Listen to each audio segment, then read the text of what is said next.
She destroyed 7 years of my life in under 12 minutes. I came home that Tuesday to find a pile of shattered green where my hedge used to be, and her standing over it like it was some kind of victory. No warning, no letter, just sawdust and smugness. And the worst part was everyone around acted like I was overreacting. Like this was normal. But it was not normal. It was war. I felt it in my chest rising like steam in a kettle. I wanted to scream, but my throat closed around the anger. So hard I thought I might choke. Vivian Galloway was directing 2 workers as they loaded the remains of my hedge into a truck. Her face lit up like she had just cut the ribbon at some grand demolition ceremony. She turned to me and said, "Your hedges violated the 4-foot restriction. Dylan, I sent you 3 notices. 3 notices. I had never received a single one, not by mail, not taped to my door, not slipped into my inbox. Nothing. She knew it, and I knew it. But arguing felt useless, because the damage was already done. 7 years of growth reduced to stumps sticking out of the ground like broken teeth. I stepped closer and tried to stay calm, tried not to give Vivian the satisfaction of watching me lose control. But inside, I was doing the math. I was calculating exactly how much those hedges were worth, how much of my time, how much of my patience was now lying in pieces on the back of that truck because I ran a nursery for a living. Those hedges were not just plants. They were my business card proof to the entire street that I knew what I was doing with plants every morning before work. I watered them, shaped them, pruned them into perfect rectangles. Every spring, I fed them with the exact fertilizer mix to make them shine. And now they looked like someone had taken a flamethrower to my pride. The workers avoided my eyes. One of them dropped a branch, and when he bent down to pick it up, he whispered, "Sorry, man. So quiet." I almost thought I imagined it. He knew this was wrong, but he needed the paycheck. Vivian stood there making little check marks in her leather portfolio after each load. Like she was keeping score, she said the board voted unanimously. She said the rules are the rules. But I knew the truth she controlled. The board, she had filled it with her friends one by one, driving out anyone who disagreed until the only voices left were her puppets. That was when I saw something buried under the pile of roots, a metal stake with embossed letters, property marker. It said, along with the county seal and registration number. My stomach twisted because I knew exactly what that was, an official legal boundary marker, the kind you are never supposed to move or destroy. I held it up so she could see it. Fascinating. "Choice, Vivian," I said, and she froze just for a second. Maybe she blinked. Maybe she flinched. But either way, I knew I had rattled her. The neighbors were gathering. Mrs. Henderson, 2 houses down, was holding up her phone recording everything. The Johnsons pretended to check their mail, but their eyes never left the scene. Even old Mrs. Chen, who never came outside, had rolled onto her porch. People were whispering trading looks. I raised my voice just enough to carry, "This is an official county boundary. Marker destroying one is actually a criminal offense." And suddenly, the workers put down the branches they were holding and stepped away from the truck. They wanted no part of this. Vivian's voice wavered. "Just an old property stake," she said. The hedges were still in violation, but her confidence was cracked. I snapped photos of the marker of the chainsaw marks of her standing there, clipboard in hand. She actually stepped back when she saw me documenting the scene, just keeping records. "Vivian," I said, "you of all people understand the importance of good records." The truth was, I knew her history. She once lost a $20,000 lawsuit for moving someone's fence without permission. Lucas told me all about it. Lucas lived 3 doors down and worked in permits at City Hall. He had his own scars from her crusades. She had tried to fine him $500 once for painting his door the wrong shade of blue, not the wrong color. Just the wrong shade. He fought and won, but it took months of his life. Lucas appeared at the edge of the crowd that day, and when he saw the property marker in my hand, his eyes widened. "Is that what I think it is?" he asked loud enough for everyone to hear. The crowd shifted. They knew something important was happening. Vivian's smile had faltered, her knuckles white around her clipboard, and I felt it, the balance tilting in my favor. For the first time, she thought she had cut me down to stumps, but what she had really cut was her own rope. I walked away, pocketing the marker, not saying another word, leaving her to stand among her hired workers and the ruins of what she thought was her victory. For once, Vivian Galloway had nothing to say, and as I closed my door, I realized something. She had just given me the blueprint for her own undoing. The next morning at 6:45, I found a neon yellow notice taped to my door with enough tape to survive a hurricane. The bold letters at the top screamed immediate action required. The fine amount was $500 for failure to maintain. Approved landscaping. I stood there in my bathrobe, coffee in hand, staring at the paper in disbelief. She had chainsawed my hedges into oblivion yesterday, and today she was fining me for not having hedges. The audacity of it made me laugh so hard. My neighbors turned their heads. By the time I finished my coffee, she had already blasted the neighborhood inbox with one of her propaganda emails. Subject line, another violation successfully resolved. She had even attached before and after photos, taken at the worst angles possible.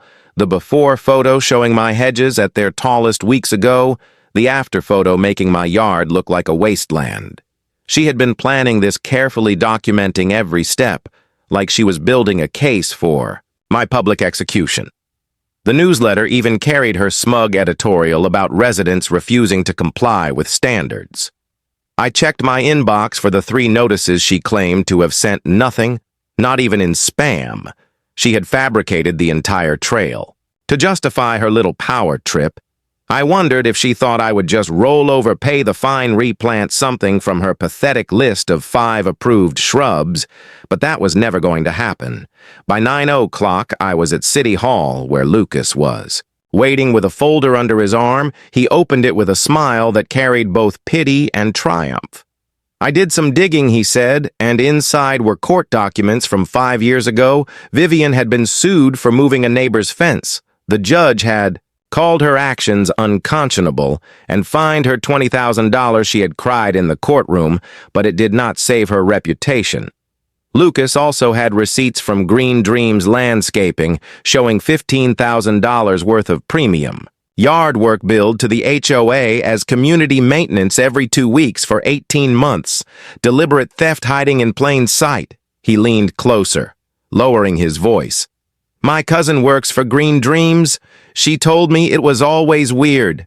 The HOA president getting private service on association money. Then he pulled another document from the city website. The city has a new beautification program. Any wall or structure facing the street can be approved as public art. Once approved, it is protected forever. The HOA cannot touch it, cannot demand changes, cannot fine you for it. He grinned wide. They are even offering $10,000 grants. The gears in my head started turning. I was no longer just defending my yard. I was planning an installation, something permanent, something Vivian would have to look at every single day. I told Lucas I was thinking exactly what he was thinking. We spent hours pulling permits, reviewing boundary surveys. The clerk at records, an older woman named Janet, raised her eyebrows. When she saw us, Vivian again, she said she comes in here demanding we fine people for ridiculous things last month. She wanted us to regulate garden gnomes. Can you believe that half the staff hides when she shows up? Lucas chuckled, but I was already mapping the battlefield. The survey confirmed what I suspected. My property line extended 2 feet further than where my hedges stood. Vivian had not only destroyed my plants, she had trespassed to do it, and the marker she destroyed proved it. This was no longer petty. It was criminal. That evening, an emergency email arrived. Subject line, urgent emergency meeting tomorrow night, written in all caps, like she was screaming through the computer. The case of Dylan Mercer will be presented to all residents. She was planning a public shaming, but she had miscalculated by calling the entire neighborhood together.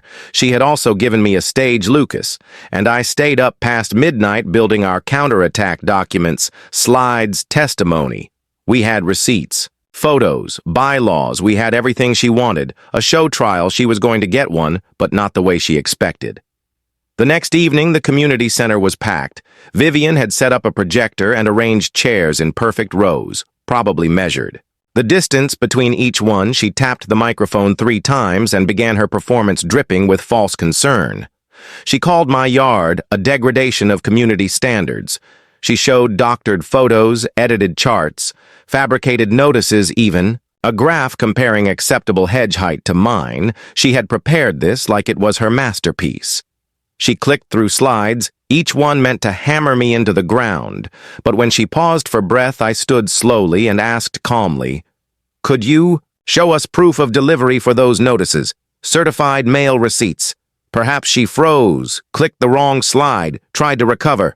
"This is not a court of law," she said, but Lucas was already standing bylaws. Section 12, paragraph 4. Require documented proof for all fines. The board shifted in their seats. Whispers rippled across the room. Someone in the back shouted, "Show us the proof." Vivian tried to regain control, but the audience was slipping away. Then I raised the property marker high above. My head in the room went silent. "This is a county boundary marker." I said destroying one is a criminal offense with fines up to $10,000. Phones came out. Neighbors started recording. Vivian's face lost all color.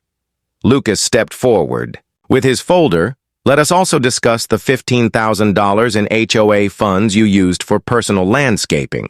He held up receipts with green dreams printed in black and white. The board members looked horrified. The crowd erupted chants of audit. The books rang out. Vivian tried pounding the podium with her hand like a makeshift gavel, but nobody was listening anymore. The stories poured out, residents standing one after another telling their own experiences, fines for flower pots, fines for garbage cans, fines for cheerful welcome mats. The moment she wanted to break me had turned into her collapse, and I twisted the knife further. "Did you have a permit to cut down those hedges?" Vivian. Her silence was answer enough. The room exploded with outrage. She had planned my humiliation, but she walked out of that hall with her authority in ashes. Neighbors whispering news crews being called board members, demanding audits, and me standing tall holding the marker in my pocket, knowing tomorrow morning the real game would begin. Thursday morning at 8 o'clock sharp, a white van pulled up in front of my house. The logo on the side read, "Certified County Surveying Firm. The best in the business, the kind you call when you want no room for doubt." The surveyor, a tall man with 30 years of experience, stepped out with calm precision and began setting up his equipment. Word spread fast. By 8:15 half, the neighborhood had gathered on the sidewalk.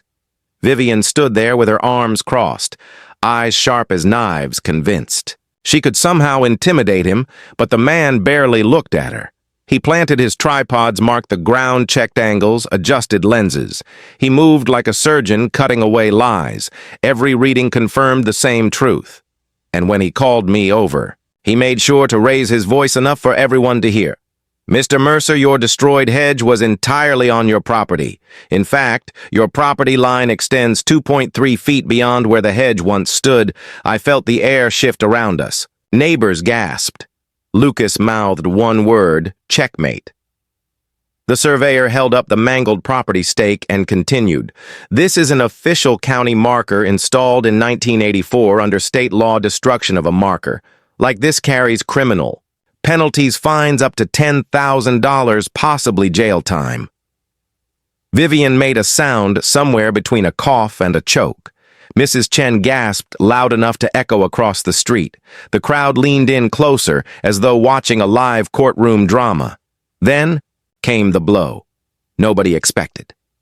The surveyor unrolled a large map across his folding table, showing the original plat records. His finger landed on Vivian's property, "Ma'am. Are you aware your driveway encroaches 2.1 feet onto your neighbor's land?" The neighbor in question blinked in shock. "Wait, what his driveway is on my property?" The surveyor nodded. Calm as stone. "You are within your rights to demand its removal or compensation." Vivian's face cracked, panic creeping into every line, but the surveyor was not finished. He moved his finger again. "The fence between your property and the eastern neighbor is 3 feet over the line. Your shed violates setback rules by 4 feet, and the tree you cut down last year was actually on city. Land damages owed to the city approximately $12,000. Silence fell heavy on the street. Then scattered whispers broke into laughter. Gasps, muttered curses. Lucas scribbled notes faster than the surveyor could speak. "Do you want me to?" "Call the sheriff now," the surveyor asked in a voice colder than winter. "Or will you be handling that yourself?"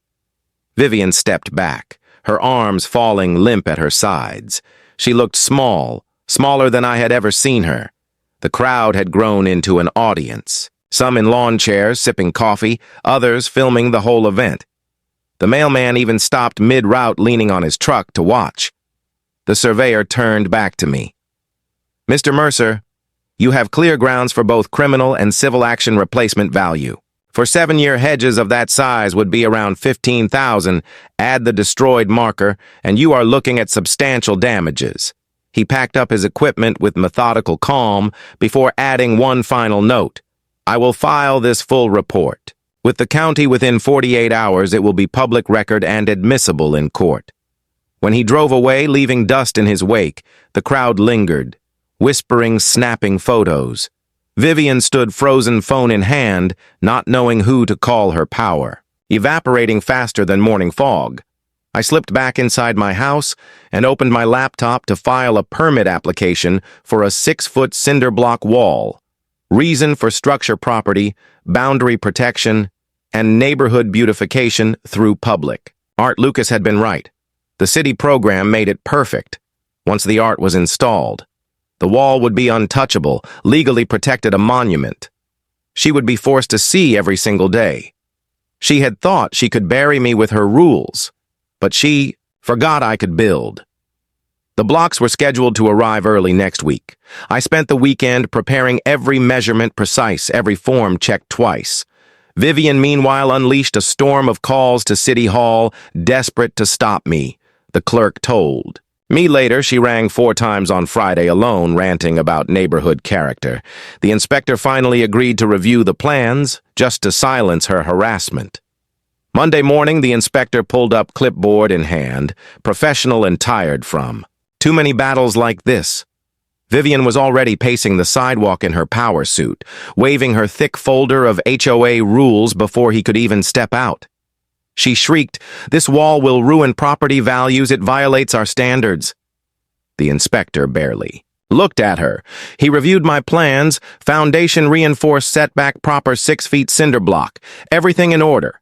He nodded, and then I showed him the sketches for the mosaic community themed celebrating neighborhood history. Vivian nearly screamed. "It is vandalism disguised as art. You cannot let him build this."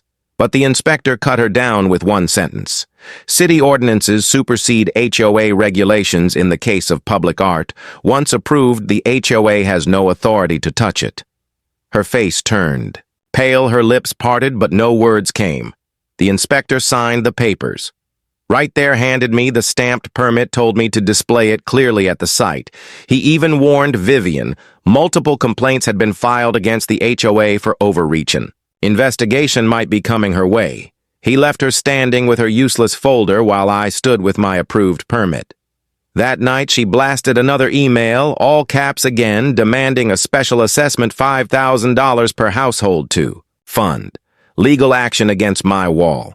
But the replies were brutal residents, asking why they should pay for her vendetta, demanding to know what happened to the missing $15,000 she had stolen. Lucas sent me screenshots, some replies. Were just one word. No others were memes mocking her desperation. The tide had turned. I stood in my backyard that evening, watching the moonlight fall across the empty line where my hedges had once grown by dawn. The first truck would arrive loaded with blocks, and when the wall began to rise, Vivian would realize her reign was truly over. Brick by brick, her defeat would become permanent. At 6:15 on Tuesday morning, 2 police cruisers rolled quietly to the curb, their lights flashing against the pale dawn. The construction crew had just unloaded the first pallet of cinder blocks, the sound of chains scraping against steel, and the low hum of a mixer filled the air. I was expecting this. I had even brewed an extra pot of coffee because I knew Vivian would not take her defeat. Silently, she stood on her lawn in a bathrobe, hair in curlers, slippers on her feet, her phone clutched in one hand as she gestured wildly with the other. Officers. "Thank God you are here," she cried. "This construction is illegal. It is too early. It is too loud, and they do not have proper permits." The taller officer, with 20 years of weary patience, walked toward me while she followed, still ranting. "Sir, do you have permits for this construction?" I handed him a neatly tabbed folder, every paper organized and stamped. He flipped through page by page, nodding slowly. His partner examined the site, checking safety barriers, warning signs, making sure the crew was working by the book. Everything appears to be in order. The tall officer said, "Actually, this is the most organized documentation I have seen in years." He turned to Vivian and told her construction is allowed to begin at 6 a.m., City Ordinance 17-4. The noise level is well within limits. She stamped her foot like a child. "But he is doing this to harass me. This is revenge." Her voice cracked, rising so high. The dogs barked 3 blocks away. The second officer shook his head. "Building a wall with proper permits is not harassment. Filing false reports, on the other hand, is a misdemeanor." Vivian froze, clutching her robe tighter. The crew got back to work. Block by block, the wall began to rise while she stood fuming. Recording everything, live streaming it to the neighborhood forum, she expected sympathy, but the comments turned against her instantly. "Maybe do not destroy other people's property, one," wrote another, simply said, "Karma is a 6-foot wall." Someone added a photo of her slippers with the caption, "Team Dylan." She tried deleting the replies, but they came faster than she could erase them. Around noon, Lucas sent me a text with a screen recording. Dylan. She just confessed she had been narrating her live video, ranting between official updates, muttering about teaching me a lesson about cutting the hedges lower than she already had. She had no idea her microphone caught every bitter word. The evidence was piling up against her while my wall rose higher every hour by 3:00. It stood 4 feet tall, casting a shadow across her manicured lawn. She stood there sunburned, muttering into her phone while neighbors walked past, bringing me water and food. Jim from down the street handed me a cold drink and asked, "You sure you want to go this hard?" "Dylan." I nodded toward the level line. "Hard is the only language she speaks." Another neighbor brought dumplings. The mailman stopped to admire the progress, telling me it was the best entertainment he had seen in years. Each gesture of support stoked the fire in my chest, and I felt something shift. It was no longer just me against her. It was the neighborhood against her tyranny. By late afternoon, she tried another tactic, calling the Environmental Protection Agency, claiming protected species were being disturbed. The EPA sent a young agent who walked the site, looked around, sighed, and told Vivian filing false environmental complaints is a federal offense. Sparrows are not a protected species, ma'am. Vivian went pale as ash, but the crew kept working. By 5:30. The wall was finished, 6 feet of solid reinforced block standing strong and silent between us. The foreman shook my hand and said, "In 30 years, I have never seen anyone fight so hard to stop a wall. What is her problem?" I told him about the hedges, and he just whistled low. "So this is payback?" "No." I said, "This is justice." That night, Vivian tried again, sending out another emergency email, this time proposing a new rule banning walls over 4 feet. But emergency rule changes required 75% approval, and the replies came back brutal. People were tired of her. One resident simply replied, "No," 50 times in a row. Another asked when the audit would begin. The revolution that started at the last meeting was spreading faster than she could contain it. I stood in my backyard as the sun sank behind the wall, its long shadow reaching across her property. She stood frozen in front of it, twitching like a motion sensor stuck on repeat. She thought the cinder blocks were the end, but she had no idea the real art was yet to come. Tomorrow the mosaic artist would arrive, and every piece of Tile would carve her defeat into permanence. The design had been submitted as the memory wall, a reflection of neighborhood history and resilience. I had not told anyone the full plan, not even Lucas, but I knew once the tiles went up, Vivian would never escape it. She thought a plain gray wall was her nightmare, but soon she would see her own reflection staring back at her in ceramic shards. She went door to door the next morning in her suit clipboard in hand, trying to collect signatures for a special assessment to fund legal action. People filmed her refusals. One video showed her begging a 90-year-old man who simply shook his head and shut the door. Another clip posted online was captioned, "The dictator's last stand memes spread." Faster than her lies, teenagers skateboarded past yelling justice for the Hedges Lucas kept feeding me, screenshots each one another nail in her coffin she was unraveling, and the wall had barely begun to speak. Friday night, the community center was packed again, but the energy was nothing like before. This time, people were not sitting in neat rows, waiting to be lectured. They clustered in groups, whispering, sharing stories, ignoring Vivian's desperate calls for order. She stood at the podium, her face pale under the fluorescent lights, clutching her stack of papers like a shield. She tried to speak, her voice strained. "We need to act now before property values plummet. I am requesting $5,000 per household for immediate legal action." The room broke into laughter. The first sound sharp like a crack, then rolling through the crowd, someone shouted, "What happened to the $15,000 you spent on your own lawn?" Vivian froze her mouth. Opening and closing, Patricia, a long-time resident, stood tall, arms folded. "You used HOA funds for personal landscaping. You never explained that." "Not once," Vivian fumbled. "That is under review. But this is about the illegal wall." Patricia did not sit down. "How is it illegal if the city approved it with permits and public art designation?" Silence cut through the room, her papers shook in her hands. Then the voices began rising one after another. Jim stood and said, "She fined me for my flower pots because they were the wrong shade, not the wrong color, the wrong shade." Another neighbor told of being fined for a wheelchair ramp, supposedly the wrong beige. An elderly woman's daughter spoke with tears in her eyes. "You tried to punish my mother." For trying to leave her house safely, people murmured agreement, nodding, pointing, sharing their stories. It was no longer my fight alone. It was a chorus of grievances, years of bitterness boiling to the surface. Someone called from the back, I motioned. For a vote of no confidence, the words cracked through the air like a gavel. Lucas stepped forward. Bylaws, Section 8. Emergency removal of board members requires 70% approval. "We have 93 households represented tonight," he spoke with quiet authority. His folder in hand, residents raised their hands faster than she could blink. 87 votes in favor.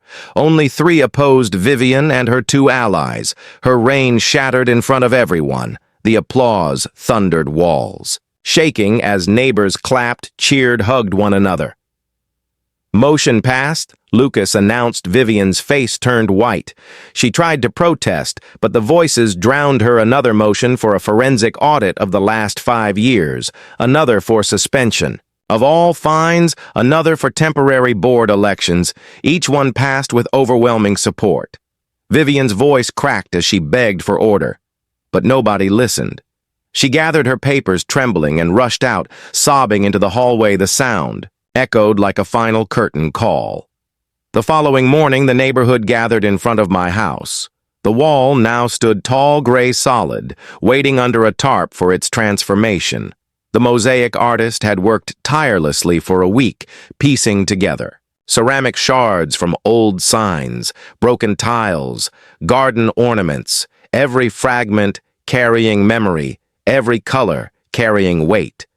Vivian lingered at the back, sunglasses, hiding her swollen eyes, her body trembling with anger or fear, or both. "Ladies and gentlemen," I said as I gripped the corner of the tarp. "This wall represents our community's journey toward justice and freedom from tyranny." I tagged the city council in the post. They called it civic creativity and gave me cover for what was about to be revealed. I pulled the tarp, slowly, Gasps rippled through the crowd. Laughter, shock, applause. Children pointed, neighbors raised their phones, snapping photos. Across 6 feet of cinder block stretched a massive photorealistic mosaic, her face captured. Mid-scowl, frozen in jagged reds and grays, chainsaws and ballots woven into the background.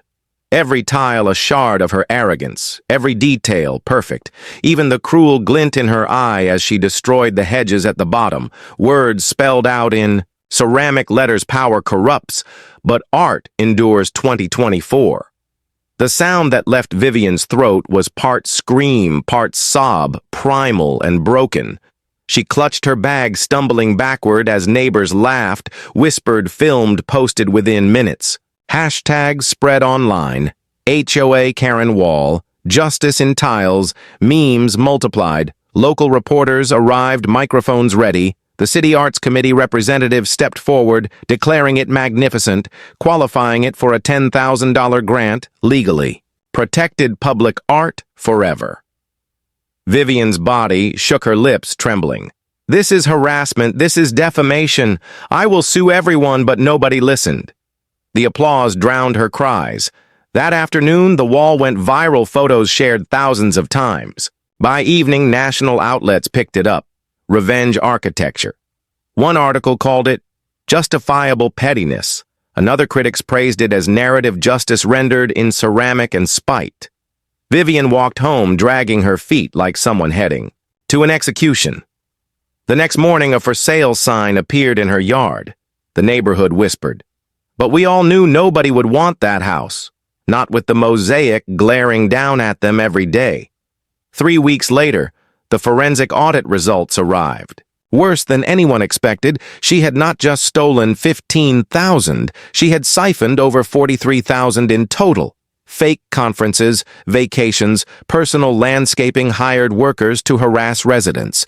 The district attorney filed charges: embezzlement, fraud, destruction of government property for the marker, filing false reports. Her lawyer bargained a plea. But the damage was permanent: probation, restitution, $51,000, 300 hours of community service, a lifetime ban from any HOA board, anger management classes, community beautification work.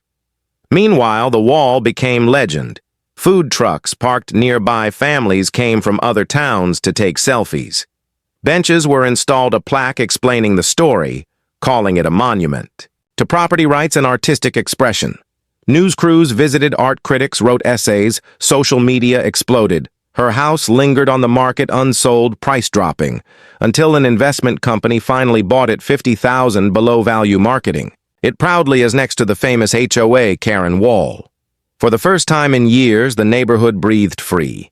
Mrs. Rodriguez, the new HOA president, a retired teacher, abolished the hedge restriction, eliminated most rules, refunded unfair fines. People celebrated in the street, smiling, waving, greeting one another without fear of fines. The wall stood in the background, sunlight glinting off its tiles, her face forever etched into the story. I watered my new hedges in the morning and looked at the mosaic. Justice does not always arrive in courtrooms. Sometimes it arrives 6 feet tall, built of stone and ceramic. Sometimes it is not whispered. It is sung out loud by a community finally free. And every time I see her frozen smile, I remember the lesson. When someone tries to erase your boundaries, build something they cannot ignore. The wall stood complete. But the story was far from over, because what Vivian had destroyed in 12 minutes had taken me 7 years to grow, and what I had built in a week would now outlive her reign forever. She had thought the neighborhood would follow her rules blindly. But what she never understood was that people can only be pushed so far before they rise. The morning after the unveiling, cars slowed down in front of my house, people pointing phones, flashing cameras, families parking just to stare, teenagers laughing, skateboarding past, yelling justice for the hedges. The wall had become a landmark overnight. Even the mailman stopped longer than usual to snap a picture, shaking his head like he could not believe this was real and all. The while Vivian hid behind her curtains, but you could feel her presence like a storm cloud waiting to burst. The audit results leaked within days, and the details spread like fire. She had siphoned more than $43,000 vacations. Disguised as conferences, luxury lawn care billed as maintenance workers, hired to spy and harass neighbors, every receipt a nail in her coffin. People whispered about indictments, about handcuffs, about restitution. She thought she could hide behind her authority. But now the law itself was staring her down. I heard she tried to negotiate, offering to pay the money back quietly, but the district attorney was not interested. Not after so many years of abuse. The charges filed were serious embezzlement, fraud, destruction of government property, filing false reports. Her lawyer scrambled, but in the end, the plea deal was brutal. Probation monthly check-ins, $51,000 in restitution interest, added 300 hours of community service, planting flowers, picking trash, cleaning streets. She was banned for life from ever serving on an HOA board and ordered to attend anger management and ethics classes. And still the wall stood gleaming, catching the light every morning, her face frozen in ceramic. Fury children pointed and asked their parents, "Who is that angry lady with the chainsaw?" Neighbors explained, shaking their heads, telling the story again and again until it became legend. By midsummer, food trucks lined the street on weekends selling tacos and lemonade to visitors who came just to see the mosaic. The city added benches and a plaque calling it a monument to property rights and civic creativity. News outlets came first, local, then regional, then national. One art critic called it a masterpiece of spite. Another called it narrative justice. Made permanent tourists arrived snapping selfies in front of her, scowl posting with hashtags, the Karen Wall and Justice in tiles. Her house sat unsold for months, the for sale sign baking. Under the sun, buyers walked in, curious, walked out quickly, their faces pale. Nobody wanted to live in the shadow of her mistake. She slashed the price again and again, until finally an investment company bought it far below value. They turned it into a rental property, marketing it shamelessly next to the famous HOA. Karen Wall. Meanwhile, the neighborhood blossomed under new leadership. Mrs. Rodriguez, the retired teacher who replaced her, changed everything. The 4-foot hedge restriction was abolished. Most of the petty rules erased, fines refunded unless real safety was at stake. Neighbors painted their doors, whatever colors they wanted, planted gardens, left toys in their yards without fear. Laughter echoed through the street where once there had only been whispers of dread. The wall was not just my victory, it was the community's rebirth. 1 year. Later, I hosted a gathering in my backyard. The hedges had returned thick and green, flourishing under the shadow of the mosaic Lucas raised. His glass, they say revenge is best served cold, but Dylan proved it can also be served in ceramic tiles with a $10,000 arts grant. Laughter roared, people clinking drinks. Even Officer Rodriguez stopped by off duty. He looked at the wall, shaking his head in disbelief. In 20 years of policing, I have never seen karma arrive so artistically, he said. That night, as the party faded, I stood alone in front of the mosaic, the tiles catching the last red light of sunset. I thought of 7 years of watering, trimming, shaping, thought of the chainsaw roar that ended it all, and realized those hedges had not been the final form of my care. This wall was my answer, built brick by brick, tile by tile, with patience and precision stronger than anything she could cut down. Vivian moved 2 towns over. I heard, renting a small apartment. No HOA, no board, no power. She took a job at a garden center, ringing up flowers for strangers. People said she kept her head down, avoided eye contact, as if ashamed of the shadow she left behind. Sometimes I imagined her scrolling through social media, seeing the wall pop up again, seeing her face immortalized in stone, her legacy sealed in something she could never erase. I walked past it the next morning, water bucket in hand, misting my new hedges. The mosaic glimmered in the sun, and I noticed something small.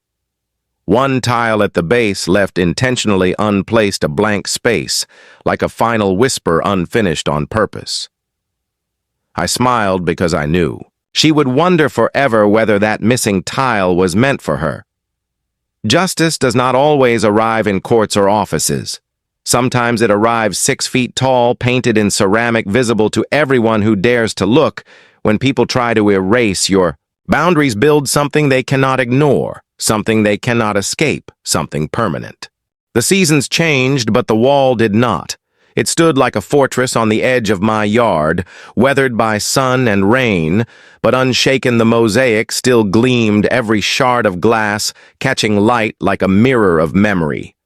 People came and went, snapping, photos whispering the story to one another, strangers laughing, children pointing, but the wall never blinked, never softened. Her scowl remained as sharp as the day the artist set it into stone. Vivian's house had been sold, but her ghost lingered.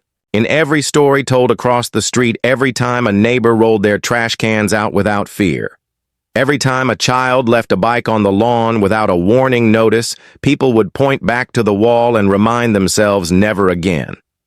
Lucas called it a living constitution, a reminder that power unchecked always ends in ruin one morning. I found a bus parked down the block, a group of art students sketching the mosaic. One of them asked if I was the owner of the famous wall when I nodded. Their eyes widened like they were standing in front of history. They asked if they could take a selfie with me, and I laughed, but let them anyway. By that evening, their drawings had flooded social media hashtags, spreading wider than ever. The city added the wall to its official public art registry, a permanent cultural site, they called it. And when that plaque was bolted into the ground, it felt like a gavel slamming down, sealing her fate forever, no matter what she said, no matter what she threatened her.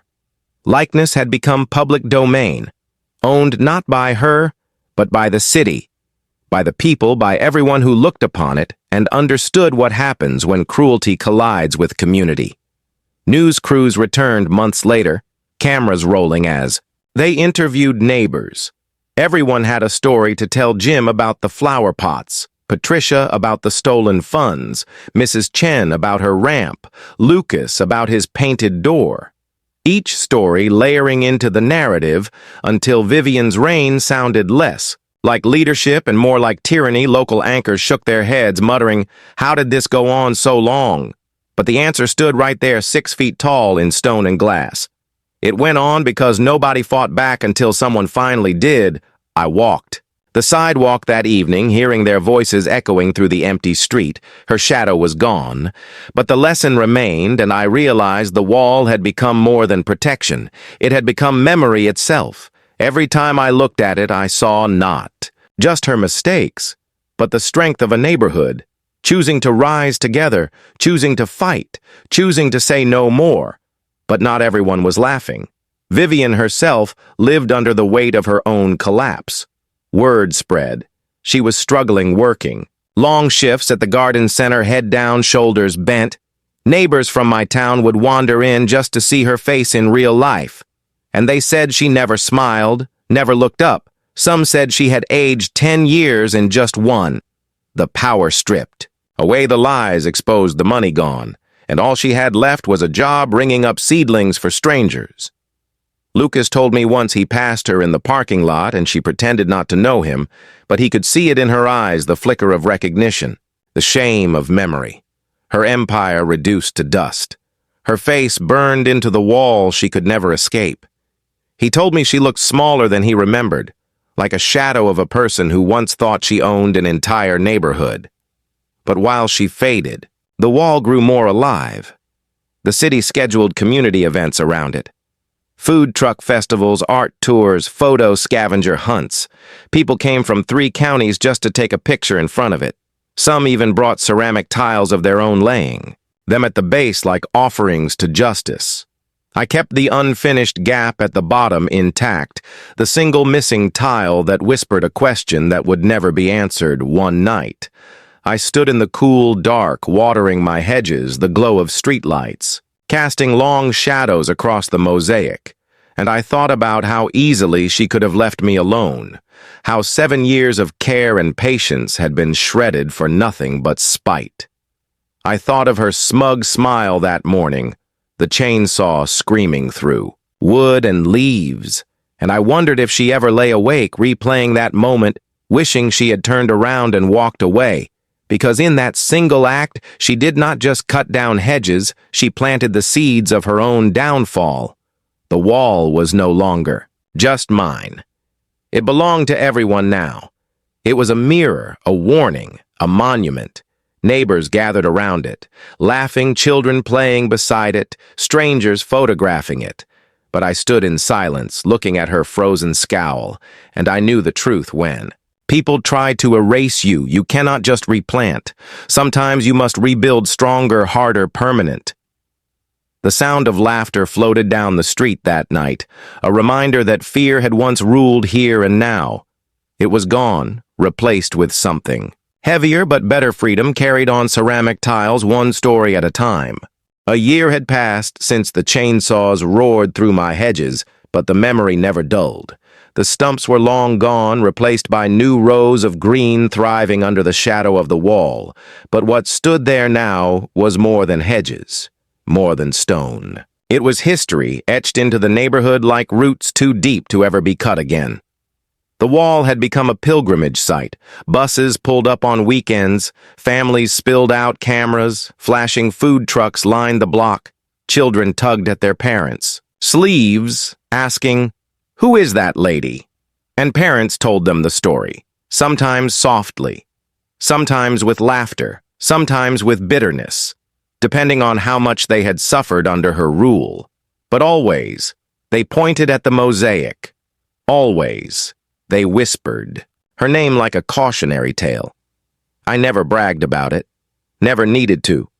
The wall spoke louder than anything I could say, and yet every time I watered my hedges, I felt the weight of it, the weight of 7 years stolen, the weight of patience transformed. Into permanence, the wall was not revenge. It was a record. It was a reminder. It was proof that sometimes the smallest boundary, when crossed, can spark the largest fire. Vivian tried to disappear. She moved to a small apartment 2 towns over, no board, no neighbors to bully, no clipboard to hide behind. She worked at a garden center selling flowers she once destroyed for free. She kept her head down, ringing up. Customers pretending not to know anyone, but people always recognized her. They whispered. Snapped photos posted online, "Is this the Karen from the wall?" and the comments filled with laughing emojis with hashtags she could never escape. The restitution payments drained her every month. 300 hours of community service left her blistered. And tired, she was seen planting flowers in city medians, under supervision trash bags, in hand, sweat dripping down her face. Her punishment was not prison, but something harder, living under the shadow of the story she had written herself. Back in the neighborhood, things bloomed. Neighbors painted doors, wild colors, hedges grew tall. Children left toys on lawns without fear. The rules that once strangled them were gone. Mrs. Rodriguez, the new president, abolished 70% of the restrictions, leaving only those that mattered: safety. Respect, fairness, she brought balance where Vivian had brought tyranny, and people loved her for it. Barbecues returned. Laughter filled the streets for the first time in years. One afternoon, a young couple approached. "Me at the wall, excuse me, are you the owner of this?" they asked. "Could we take a selfie with you?" I laughed, but let them pose beside me in the mosaic as if it were a celebrity backdrop. They told me they had just moved here because they wanted to live in the neighborhood with the wall. They wanted to raise their kids where people stood up for themselves. I realized then the story had moved beyond me, beyond Vivian. It had become part of the neighborhood's soul. The anniversary of the unveiling. Lucas organized a block party. Music, food, dancing, laughter under string lights. Neighbors gathered around the mosaic like pilgrims at an altar when the sun set. We raised glasses together, and Lucas gave a speech revenge he said is often served cold. But here it was served in ceramic with city approval and a $10,000 grant. Everyone cheered. Even Officer Rodriguez showed up, shaking his head. "I have seen justice in many forms," he said, "but never like this, never so permanent." When the crowd left and the night grew quiet, I lingered alone, staring at the mosaic. The missing tile still there at the base left blank, on purpose, a whisper of unfinished business, a question left hanging. I smiled because I knew that space was not just for her. It was for everyone who looked at the wall and wondered what happens when boundaries are ignored, what happens when power is abused, what happens when patience runs out. The truth is, justice does not always arrive in courtrooms. Sometimes it rises, brick by brick in your own backyard. Sometimes it is not written in legal briefs, but in ceramic tiles for everyone to see. Sometimes justice is not whispered. It is shouted by silence every time someone looks at a wall and remembers what it cost. Still water my hedges every morning. I still trim them with care, shaping them like I once did. But now, when I look up, I see more than green. I see her frozen smile, her scowl locked forever in glass and stone. I do not smile back. I do not gloat. I simply stand there quietly, knowing that boundaries once broken can be rebuilt stronger than before. Maybe the real lesson is simple. When someone tries to erase your lines, build something they cannot move. Build something they cannot find. Build something they cannot destroy. Build a wall if you must, and let it stand as your mirror, your reminder, your justice. And so the wall remains, sunlight gleaming across its tiles, neighbors laughing, children pointing, strangers snapping photos, and one man watering. His hedges quietly grateful that when someone tried to erase him, he chose instead to build something that would last forever.